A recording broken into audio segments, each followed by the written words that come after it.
Welcome to ODT Rugby Chat. I think I predicted last weekend that the Highlanders would win, and they duly delivered, and I predicted the Sharks would win, and they were an abject failure. Let me tell you, they were an abject failure. As you can see, slightly different surroundings today. We're down at the home of Highlander Rugby. We're down at 4 Bars Stadium, and we're really here to talk about the big ODT Express Competition, which is about to start. I think it starts on the 10th of May, but to talk about that, I've got big Mike Kerr from the Highlanders, just to talk about the competition, and I've got big Warren Moffat finally back in the starting 15 at Southern after undue pressure from me over the last few weeks, and they're still losing. But Mike, we'll start with you, mate. Let's talk about the ODT Express competition. Yep. And the rumour is you've got massive amount of prizes yet again. Yeah, it's actually snowballed a bit, PD. First of all, thanks for having me on again. Always a pleasure. Well, you organised the table and chairs. Yeah, It's for good sure. Yeah. It's always good to see you. Last year we ran it the first time. Roaring success, had great uptake from a lot of clubs. All the clubs in Dunedin bar Zingaree, but that was due to Chris Snow being the Zingaree representative. And he pulled out the last minute. He's been a curse, to be fair to that club, for forever, and he's left now and they're going really well. So, but yeah, it's really snowballed. A lot of our partners have got on board. We've gone out to all of the clubs now.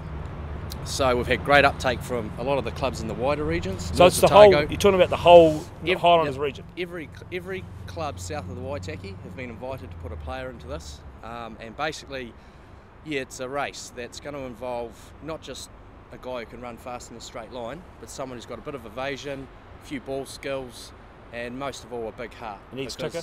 There's a twist in this year's race, mate, that you could be coming last into the back straight and still win it. Righto, So, we'll come back to that. Look, we better bring Big Moff in here, because we want to talk about why tight forwards aren't involved in this race. Moff, could you see this competition changing over the years and being about tight forwards? Yeah, possibly. Maybe not so much on the speed factor. Maybe a bit of hard man sort of stuff. A couple of shots in there, some tequila. A couple of shots. I was sort of thinking that rumours told me that when you were at school at King's way back in the '60s, you in fact were a 100-metre champion. Not the 100. I was the quickest at the national squad trials for tight forwards. Yeah. Right, for the tight forwards. It was a long time ago though. So let's talk about the fact you're in. You're finally back in the southern side. Yep. What, you're just not fit enough at the start of the year? Yeah. There's the message coming through. So sort of working on it slowly. It's a 8-10 week plan for me normally. Just to build into year. There's no point worrying about the rugby at this stage of the season. It's all about later on in the year. Season, yeah. So, but you've made the side and you still lost. Yep. To the mighty Eels. Yeah. Bit of a surprise. It was always going to be a tough game against those guys, So haven't been there for a while. But Has it been a while? It's been a while, yeah. It's you need to get it sorted out. They get through on the skin of their teeth every time. They do. So. can't teach that, Pete. Can't teach You quality. can't teach. That's all about those Eels, isn't it? Yeah. So let's come back and let's talk about some of the prizes. You've got over 10k in prizes. What have we got up? Well, so we've got there's two parts of this. There's prizes for the club. Yep. And there's prizes for the runner. So I'll go through the prizes for the club first. So first of all, it's a spate shout. Smithy and the boys will cruise out and shout the whole club. Pretty sure they still owe that to the Sharks from last year. Wouldn't know that, PD. But Marlowe's Pies, they're going to put up 100 pies for the club to sell or eat. Yep. A new barbecue from Placemakers. Harbour Fish, this is a new one. They're going to put up 20 dozen oysters for the club to raffle. Yep. Which you make good gravy off those oyster raffles, PD. You do. And then Dunedin, City Motors and House of Travel have come up with a weekend away with use of a new Ford for the Volunteer of the Year. So this is something that the club can use as a prize for their Volunteer of the Year. For their own volunteer. For their own volunteer at the end of the year. Yeah, good idea. A really nice. That's Johnny Harley and Kippy there. That's great value. Again, or is he? You don't real have hotel. No, you don't have to take Kippy, which is a bonus. No. Yeah. But so the prize for the player. I'll just go through these. So we've got an iPad. Thanks to Vodafone. Just a box, or is it a whole iPad? No, she's in there, mate.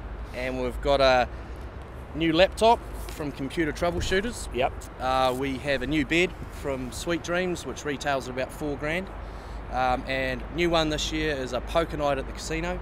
Karen's going to kindly that'd be better to send Moff and Island. Yeah, poker night up for the whole team. Go along, a few beers, a few laughs, and that can be used throughout the season.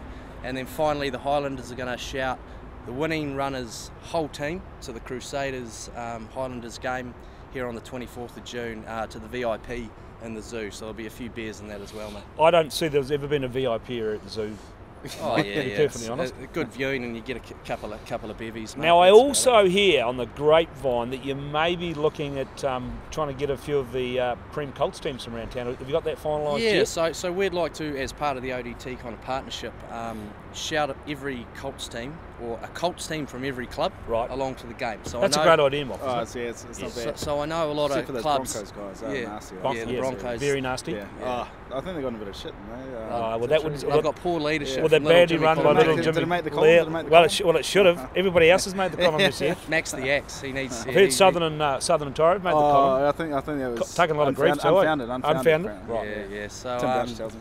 yeah, so we'll put up 30 tickets to each club in town, just to get those young boys along here. They're really important to our zoo. They're good, and they start talking to the girls next door, and they start getting everyone along. And it's important for our team too to have the zoo good and full. And last year, on the back of this club kind of race, it was a really good night. So hopefully, it goes again. Okay, so look, we're looking forward to. So it's May 10. May 10. And Lions. it's half time in the Lions game. Yep. And when do the entries need to be in? They've got to have them all in by the 28th of April. Yep. We'll be ringing around, chasing a few people up, but as I say, all the clubs have registration forms now, and I've actually received a few calls from overly competitive club captains, one being Mike Casey. John Gonzo Freeland from the Eels, and I he thought was it was told... Mike, but Mike Casey's actually in Yeah, charge. he runs the cutter. Isn't he just a sort of a talking ventriloquist dummy? Gonzo's just a really good-looking man who gets on the mic, but yeah, no, as I said to him, you put up a guy with a bit of gas, a few skills, and a guy with a big heart, you could take this out. No, you won't. Nobody from the Eels will be winning. I'll be commentating on this race, by the way. Yeah, well, and if an Eel wins... Anytime you have got on a golf cart, it's ended well. Yeah, so it's always gone well. Thanks for that. Thanks for bringing that up. So look, there is talk, though, that from Waitaki, yes, the Big Show may be entering this competition. Yeah, well, I've talking to Damien Peter the other day, who's virtually the Southern Lakes version of Graham Henry now. Right. The Big Show has been sending massive shockwaves through country rugby, and I've been told that Waitaki no longer need a team bus because he just carries them to and from every game. So, Moff, have you got anything to say? Because the Big Show told me that when he was in town, he just became too big for this competition. He had to go back to country. Yeah, it's probably fair enough. You know, it was getting to that stage. It was a bit of an enigma. Right. The Tyree team, it was always, we're playing the Eels and Big Show at the same time. That was just too much for you. And he came into a lot of our conversations how we're going to shut down Big Show. And I think we probably did it a few times, but and let Quasi sort of run crazy. So you couldn't put too much. You can't. You've got because you had to concentrate on the Big Show. That's right. Yeah, we had a comment last week. I think Thorny went out to play for the Eels, and the first word he walked in the changing room, looked around, and where's the Big Show? Yeah. Big men like big men. Yeah. And just to add some clarification, that Waitaki did play last week, and they struggled with the Big Show in the pack to beat Cromwell. Yeah, I can't. Is it just early days? Early days. Dipper, he's a mastermind up there. He is. Supposedly. And smoking. He's a big smoker. Needs to be fast tracked. Yeah. Look, we better just quickly talk about the Form 15. Form 15 because we haven't got a board behind us, but lads, I've got some changes to make. I might get some comments. I'm dropping the best battler in the whole competition, Brycey Morgan. He's gone, the wee winger from Guyk. I've replaced him with Ben Quark because he scored 5 tries. That's fair enough. Yeah.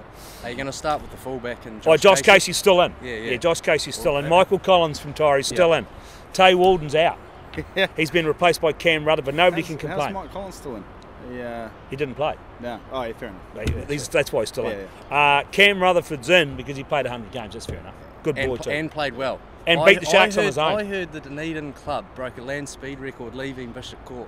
It's not true. On Saturday. Didn't hang around at all. PD, you got to drink your humble beer. You just can't be there in the good times. Look, I tell you what, read the ODT tomorrow and you'll get the full story. Ron, full story in the ODT tomorrow. He had the points lined up on the bar. No sign of you. Come back to me. We'll talk about it tomorrow. Ryan McKenzie from Dunedin still on the wing. Peter Breen still at first 5. Tala Fagasaloa from Green Island. He's still at number 9. He's the only boy from Green Island in the picture. I've got Big Sione Chews coming at number 8. Mitch Zanstra's out. He was terrible. Willis Scott's gone. No, Sean McCarra's gone. Willis Scott's in. Good choice. Marcus Belchin comes in from Kaikra for Harley T-Pole. Joe Ladder's still there. Josh Dixon's still there. Nick McLennan. This is surrounded by Tyree people. Nick McLennan's still in. Sammy Anderson, Heather still in from Dunedin. And I had to bring back the big man from Varsity, Tama Tuarangi. We'll just quickly talk about the end, but just before we'll predict this Not this weekend. These games, by the way, are on at 3:30 tomorrow afternoon because it's Easter weekend. So I'll just quickly do this, and then we'll have a wrap of this competition. So this weekend, it's the Sharks playing Alhambra Union at home. Yep. Sharks. Sharks? Yeah, I'll go Sharks. As an ex-Shark, you'll have to put the Sharks. Sharks. Tyree playing at home. Very tight game, but I'll go Eels 12 and under. Right. I'll go Kike. You go Kike? Go Kike going well. Very Yep. well organised team, well coached. Yep. And a good bunch of supporters who offer points every weekend. Yeah. Uni, the big game, this is for the Vic Kavanagh, Uni Southern. Oh yeah, that'll be us. There'll be one on. You starting? You starting? I hear you are. I think so. Right. Are you picking Southern? Yeah, I'll go University. You go University? Peter, yeah. I get the feeling, I've had a look at the Varsity side, they're a bit weak. I might go Southern. Green Island Pirates and the Battle of the Cellar Dwellers. Jeez, there's some low morale in that game, but I'll go the Rats. They need one. Big Dodge, Sutherland. He needs a win. Right. He needs a win. Okay, and same with Green Island Pirates for you? Yeah, I'll go the Rats. Go the Rats. Or the Spannerheads, depending on what we call them. And the last game, and this is two teams on the rise, Zingaree up against Harbour. Lala's back, isn't he? I'll go Harbour. Go Harbour. Yeah, I'll go the Dragons. I'll watch them play. I think that's a great story actually of this year. I think they've done really well in the off season and kind of cracked on, and they've got a good side. So head off to the some Dragons. Good players. It's a tough one. It's a tough one. Right, boy. Just a last question for both of you. Look, we read every year about the Whispering Death loves the Vic Kavanagh and Southern play to the Vic Kavanagh. Does anybody at Southern know who Vic Kavanagh was? Oh yeah, absolutely. Both of them. Does anybody know what style he ever coached? Yeah. It's boys get it drummed into them. Did Supercoach come out with this? No. It's just something the senior boys like to talk make about. sure the young ones coming through are well aware of. Right. Well, look, we won't give Whispering Death too much more drama. So, okay, Mike, just to finish with you. Look, we'd love to see. You know, we've been pumping up the boys from town, but would we not love to see some little battler from way up the top of the North Otago, some little lightweight from Mahino, or somebody from down at the Central Pirates Club down south winning this comp? Yeah, well, this is why the twist we have in mind, PD, I reckon this is what we could get. We could get the battler off the hill. He could come and win this, and it would be awesome. So some sort of rangy musterer type character. You're going to have a big heart. Right. The twist will ensure that the best man wins this. Righto, look, you've heard it here first, down at Forsyth Bar Stadium. Look, the big game tomorrow is the Vic Kavanagh. It's Southern up against Varsity. I hear Varsity are undermanned. I think that Southern get back on track. They win 12 and under. And we won't talk to you next week. Apparently I'm away in a camper van. I hate camper van drivers. I'm away for the week. So Rugby Chat will be back with you in 2 weeks' time.